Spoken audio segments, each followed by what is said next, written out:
Bu kış sert geçecek. Yakalım sobaları.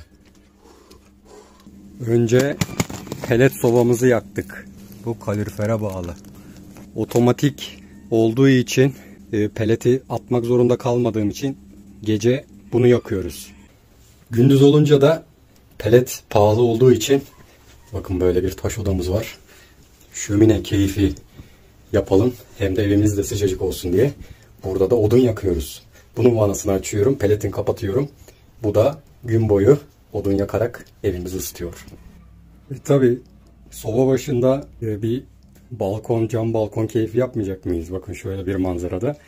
Burada da küçük minicik bir döküm sobamız var. Burada da bu cam balkonumuzu ısıtıp soba keyfi yapıyoruz. Çocukları üşütmemek için evin dört bir yanını sobayla çevirdik. Sizler de yaktınız mı sobaları? Kış geliyor, hazır olun.